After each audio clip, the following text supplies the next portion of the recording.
good morning, good afternoon, and good evening to everyone, wherever you might be.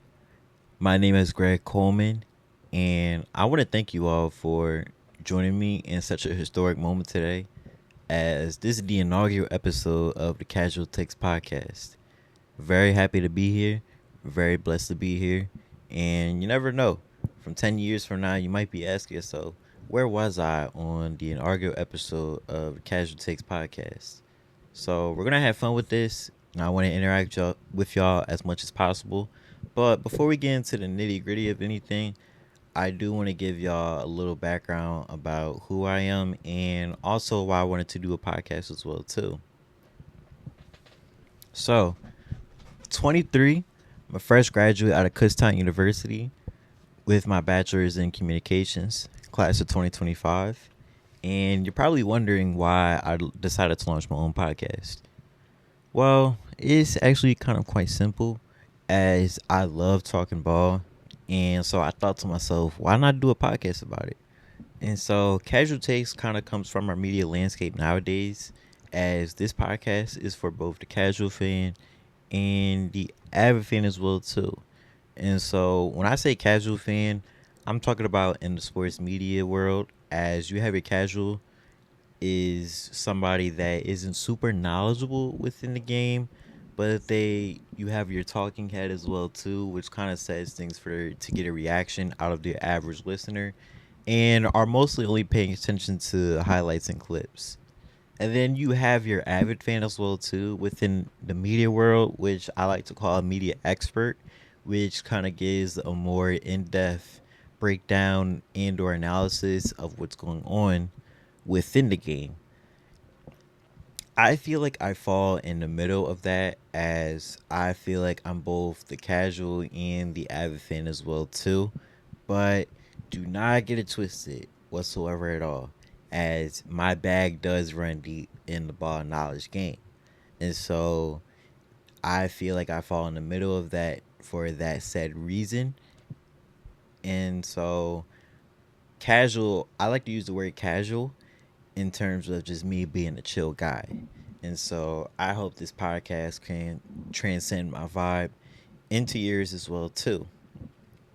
Most notably, I'm a fan of the game as well too. Really started from when I first learned to crawl, honestly. I remember at the age of 5 being introduced to the game of baseball.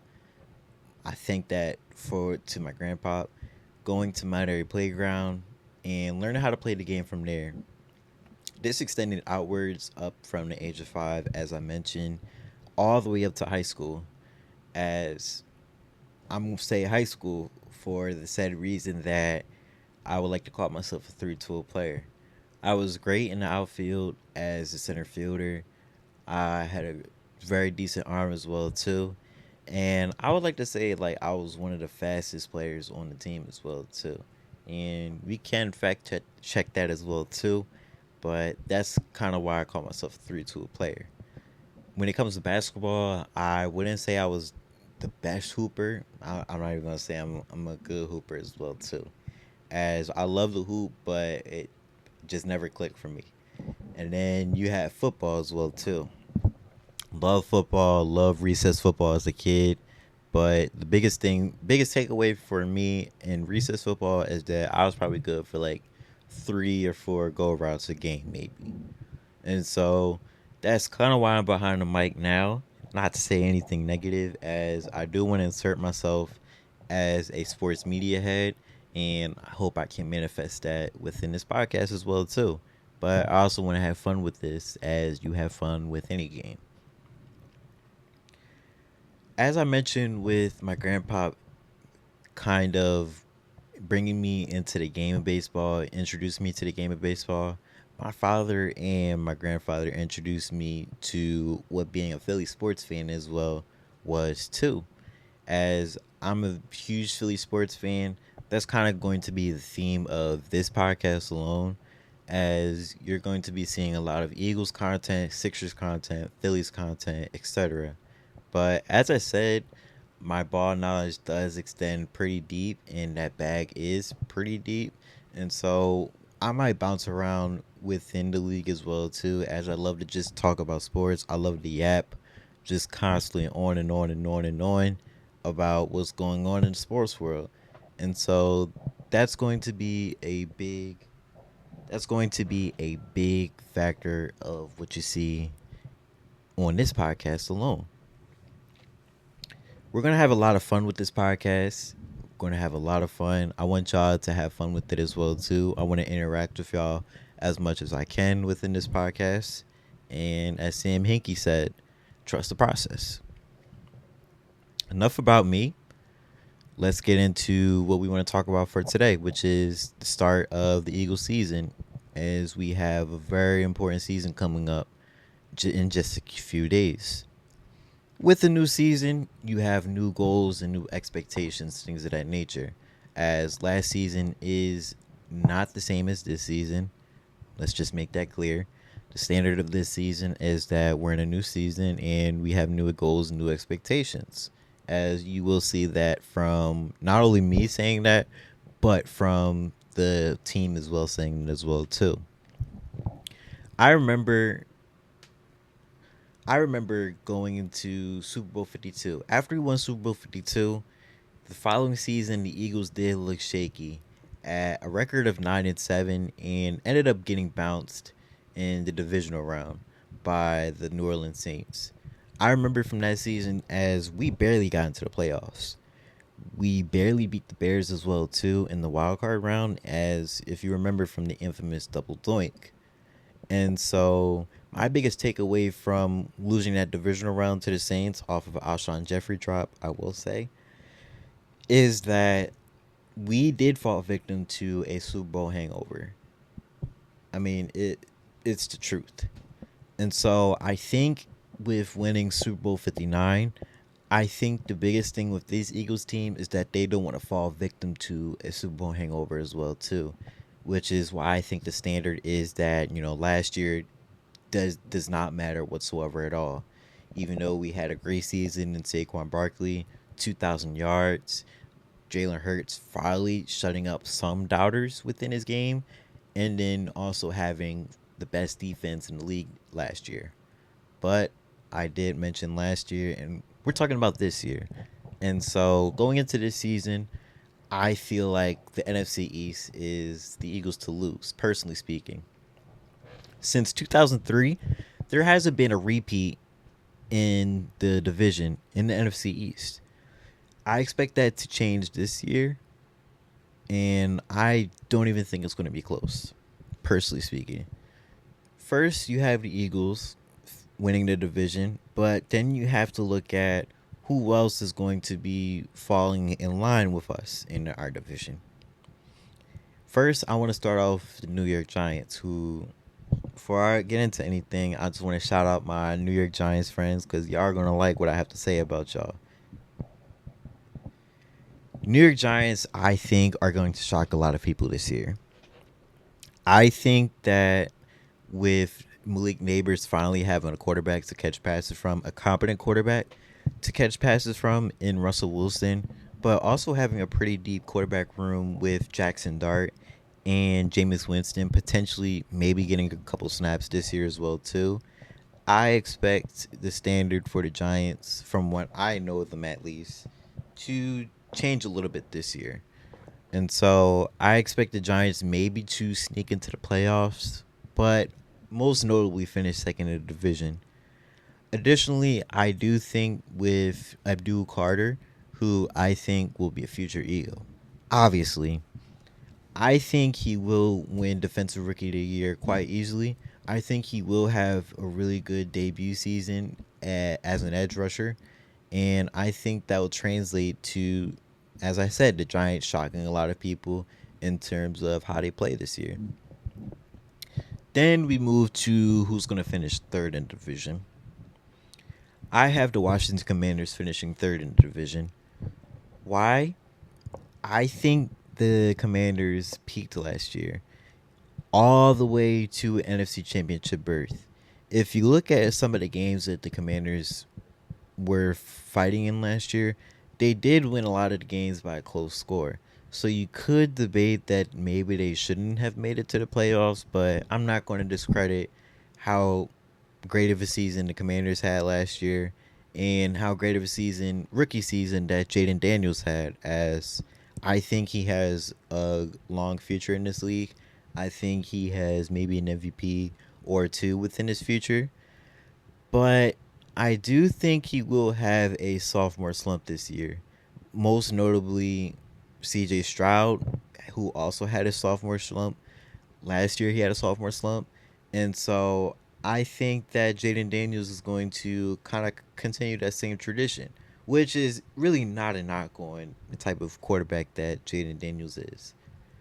Additionally, I think that the Commanders, although they have the oldest team in the NFL, and some people may think like, oh, like, they have a lot of experience. Them being the oldest team, they have a lot of experience, and that's really going to take them far in the division, and not only the division but the league. I think that's incorrect.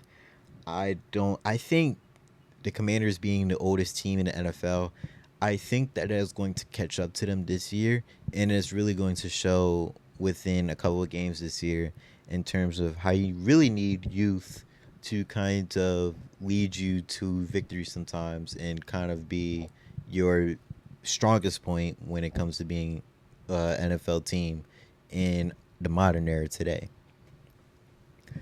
And then we have last but certainly least, you have the Dallas Cowboys. They just traded away a generational talent in Michael Parsons. I don't expect the Dallas Cowboys to even thread the needle in the National Football League, but I don't expect them to thread the needle in the division either. I will say that the bright spot of the Cowboys is going to be CeeDee Lamb, the wide receiver duo of CeeDee Lamb and George Pickens. I do expect them both to kind of be the bright spot within the Cowboys, as they will get a 1,000-yard receiving yard season, respectively, to both of them. But I think that that's really all we're going to be talking about this year in terms of the Cowboys, other than, how bad they are and how they are going to be finishing last in the division. Respectfully. Respectfully.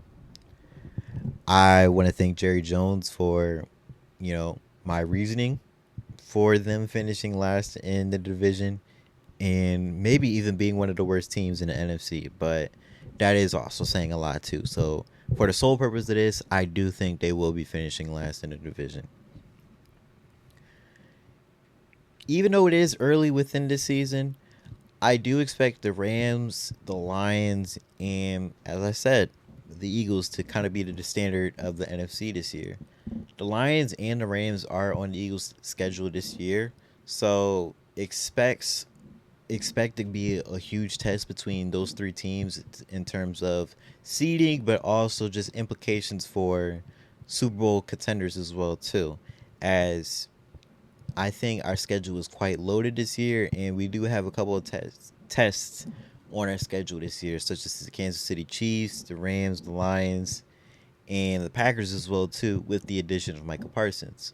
So I don't think it's going to be necessarily a cakewalk to the playoffs or to even finishing first in our division, but I do expect us to make the playoffs, and I do expect us to win the division. So only time will tell in terms of how this Eagles team is going to look. But with how this Eagles team is going to look, I do have to talk about certain breakout players within this team. Most notably last year, you have our most notable breakouts in Zach Bond, Quinyon Mitchell, and Cooper DeJean. I do think those three are going to have another great season this year too, especially Mitchell and DeJean going into their second year. But I do want to talk about a couple of different names who I expect to break out this season. My first breakout prediction is going to be Nolan Smith. Last season, or I'm not even going to say last season, His first two seasons in the league, a lot of people were calling for Nolan Smith's head due to performance and also just staying on the field as well too. However, he did break out and kind of rose into the scene in the Eagles playoff run last year, all the way up to the Super Bowl, as Nolan Smith had 19 pressures, 4 sacks, and one forced fumble. It was kind of an integral part of our defensive line and also just an integral part of us having the best defense in the league last year. I think that he is going to finish exactly where he started off last year and kind of have a Pro Bowl type of season this year. Is it a little bit steep to say he might have an All Pro type of season? Potentially, yes. I don't think that he will have an All Pro type of season this year. Personally, like I said, I do think that is kind of steep, but don't be surprised. Do not be surprised if he does shock the world and does get All Pro shouts this year. My second player that I want to focus on in terms of breakout season this year is Moro Jomo. Moro Jomo is the third year defensive tackle who a lot of people expect him to be Milton Williams' replacement this year. And I don't think that is for no reason whatsoever at all, as I think he has a lot of potential. Last season, Milton Williams had a pressure rate of 9.3% and had 0 sacks. And a lot of people are going to be paying attention to the fact that he didn't have any sacks last year. But you also have to remember how many snaps he got last year, in addition to being in kind of the bottom feeder of the defensive tackle position in terms of the Eagles roster. This season, he has a higher role within the defensive tackle position. He will be starting alongside Jalen Carter and Jordan Davis within that defensive tackle role. And I expect those numbers to fluctuate a lot higher. And really, I think he will play the same role of Bill Williams, but I think he can not only play to the same degree, but I think he could perform a lot better than Milton Williams did last year. And that's not a knock on Milton Williams at all either. He got a big payday with the New England Patriots, and that wasn't for no reason whatsoever at all. And so I think a lot of people are going to be talking about third year stud in Moro Jomo. My third breakout prediction this year is going to go to Tyler Steen. Tyler Steen is a third year guard who a lot of people thought he was drafted here to kind of, be that next generation of, great offensive linemen on this Eagles roster.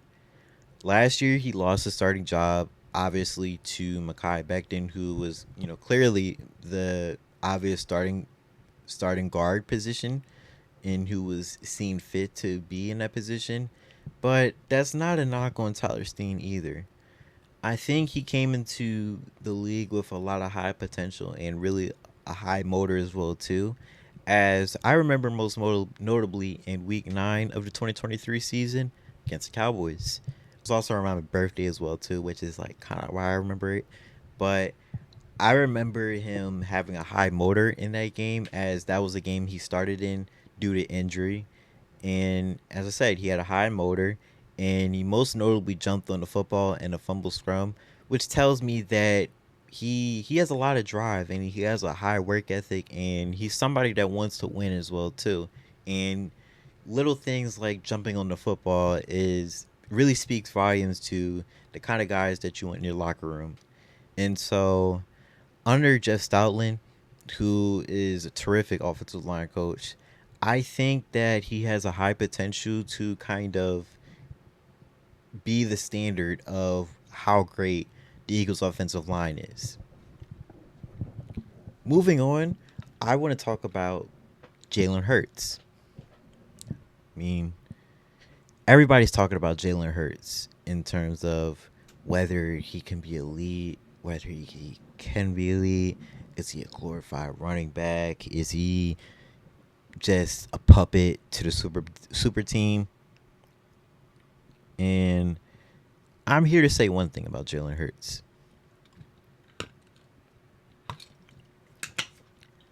Jalen Hurts is going into a new season with a new offensive coordinator once again. If you go back to his college days, this will be his ninth offensive coordinator alone, which in his ninth play caller as well too. And just his ability to just go from play caller to play caller to play caller, I think really speaks volumes to how gifted of a mind that he has as quarterback. With the Super Bowl now on Jalen Hurts' resume now, or two Super Bowl appearances on his resume now, I feel like the sky is the limit into what Jalen Hurts can accomplish in this league. People are asking, as I said, is if Jalen is elite or not as a quarterback in this league. If you ask me, if you ask me, I do think that Jalen Hurts is elite.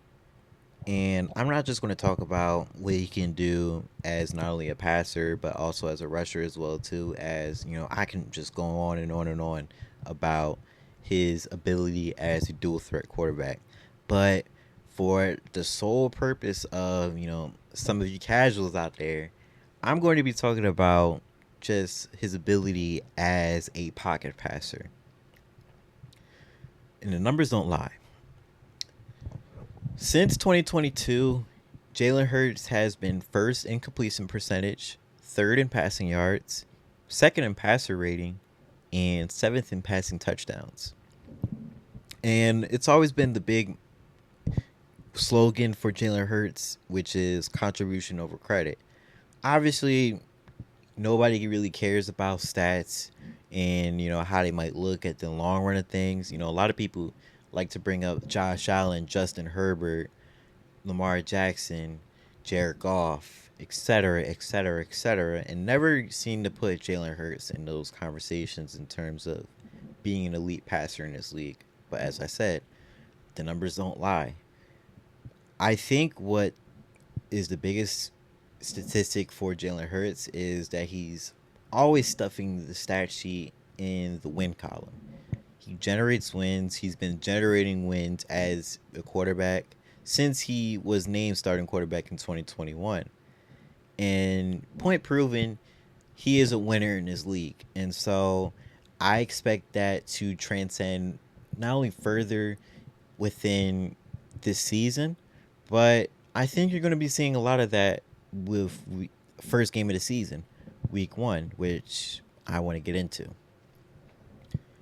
September the 4th, you have the Eagles and the Cowboys. One of the biggest rivalries in the NFL, but also one of the biggest rivalries in sports. The Eagles open up as 8-point favorites to kick off the NFL season. Most notably, people are going to be talking about Eagles Super Bowl banner being unveiled, which will be taking place on national television in front of the Cowboys, which I do have to admit, that is going to be a little more rewarding, just being able to hang the banner which says Super Bowl 59 champions in front of the Cowboys. But also Cowboys fans are going to be watching it as well too, which it just makes a lot more fun. But as I said from the beginning of this, is that last season, everything that happened last season leading up to us winning a Super Bowl, that does not matter this year. And so I think that my biggest concern is whether or not that they're going to open up with some rust. And so I don't think that just based on the demeanor of this team that they're going to have a Super Bowl hangover. And obviously time will tell for that. But I don't think that we're going to be seeing too much of a Super Bowl hangover with this team. My biggest concern really is not only just rust from both the offensive and defensive side of the ball, but more specifically on the defensive side of the ball, I want to talk about our secondary.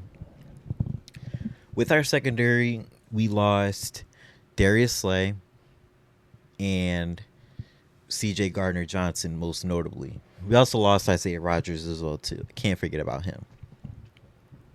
We have newer guys within the secondary this year, or that are going to be starting and having bigger roles within the secondary. Starting at corner, you're going to have on the outside, you have Quinyon Mitchell, who had a stellar rookie season last year, and I think that he's going to pick up from where he left off last year. Hopefully, getting some interception this year. But really, I worried about if he's going to be that lockdown corner that we knew him as last year, Quinyanamo Bay, as a lot of people like to call him. Then you have Cooper DeJean at starting at the nickel position, and I expect him to stay in that nickel position as he's mastered it already in his rookie year. And Vic Fangio most notably loves to have him in that position and utilize him within that position. But you have to also talk about who else is going to fill in for that CB2, CB3 role. As you have our candidates of Jacorian Bennett, Keely Ringo, and Adoree Jackson. And if you're asking me personally, I think that is a huge question mark going into this game against the Cowboys, as CeeDee Lamb and George Pickens aren't some slouches. I'm going to be honest. I'm going to be honest, especially against this secondary. They are potentially going to look really, really good against this secondary. So I think the biggest test for this secondary, depending on who is going to be in a CB2 and CB3 type of role, is to how well they can defend these two wide receivers. As depending on how well they can go up against them, will really be a telling tale for how they should perform for the rest of the season. And so we're just going to have to see. Additionally, we're going to have to see in terms of the who is going to fill in for CJ Gardner Johnson as well too at that safety position. I think Andrew Makuba, rookie Andrew Makuba, I should mention, I think him being in that role that CJ Gardner Johnson was in last year, I think that he should. I expect him to perform well in that. I looked at the tape.